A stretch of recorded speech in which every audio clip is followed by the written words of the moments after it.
Hello, welcome to Frank's vlog. And I'm getting things organized here. I'll have cats all over. January 24th, 2. My dog's barking upstairs. So this will be labeled 1 space 2. First month, second, and then space 24. I guess I'll put that on there. Oh, he's barking at me because he's not used to hearing me now. I put a background so it wouldn't distract. And I'm keeping the same distance. This way you see my hands. I have a plan though.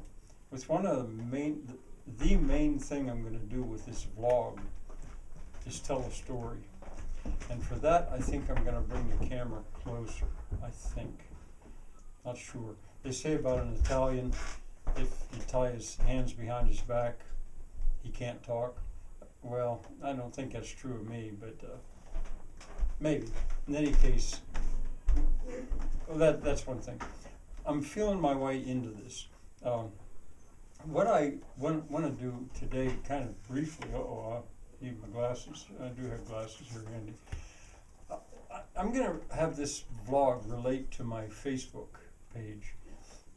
And on my Facebook page, recently, I said that I've been pondering something, and if somebody wants to ponder along with me,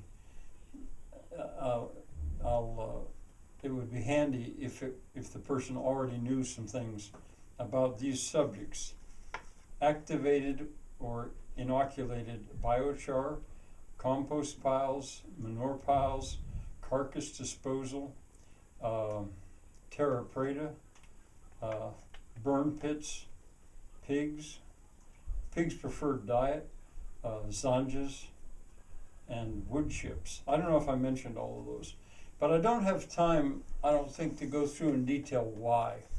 But I want to, the main things here are biochar, new word to me, pretty new word to me within the last year really, and terra preta, also new to me within the last year or so.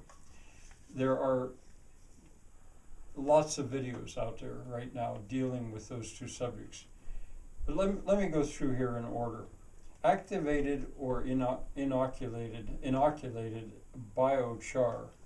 Well, biochar is like charcoal. It's made small. And they call it, this is a new word for the world too, biochar. They call it that because it's used in the soil.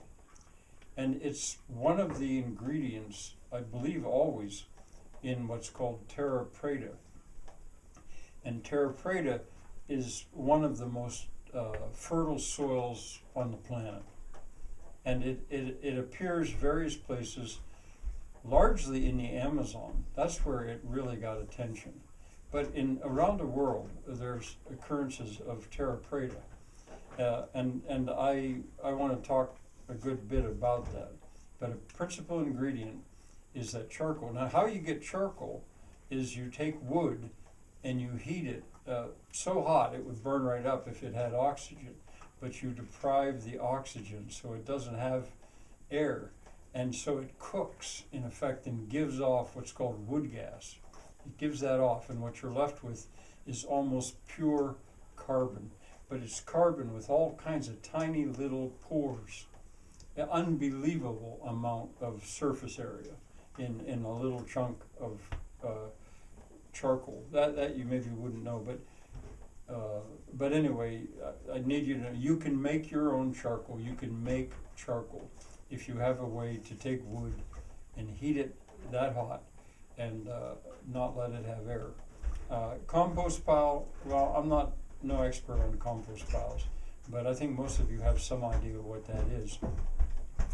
To be a true compost pile, I think it also has to be inoculated.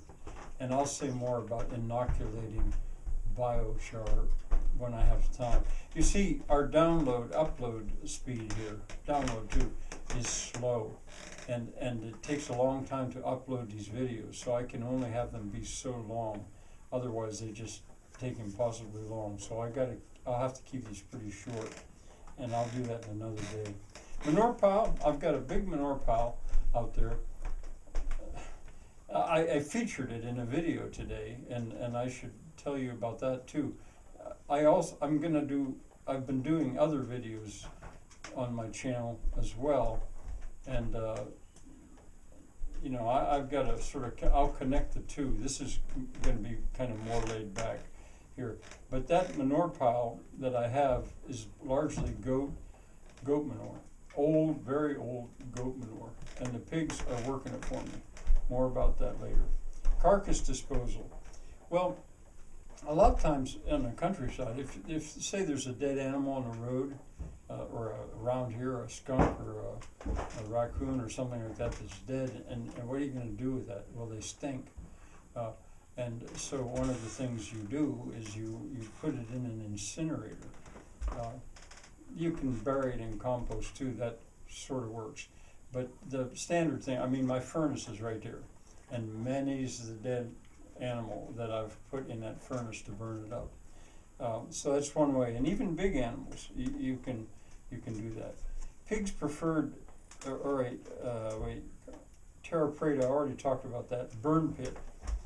A lot of places have a pit where they burn their trash. If you don't have trash collection, and the stuff is flammable, you burn it in a burn pit, and you might say, "Oh, that's terrible for the environment." Well, not really, because you don't have to have a truck burn fossil fuel to come get your things, and then burn fossil fuel to come take it somewhere where it's going to be buried.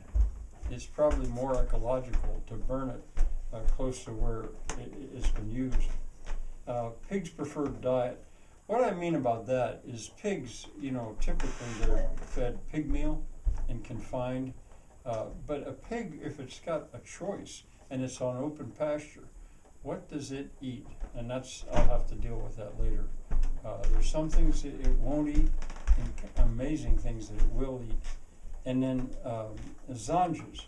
Well, a zanja is a irrigation or drainage ditch that's on a perfect contour. And I've talked and posted a lot about zanjas. That will apply to my discussion coming. And then wood chips. I don't know if I mentioned that or not, but I have available almost an unlimited supply of wood chips, almost free. And can that play into the discussion that I'm coming up with? I think I'll end this now. That might have been already kind of long, but I'm feeling my way into it. So bye for now.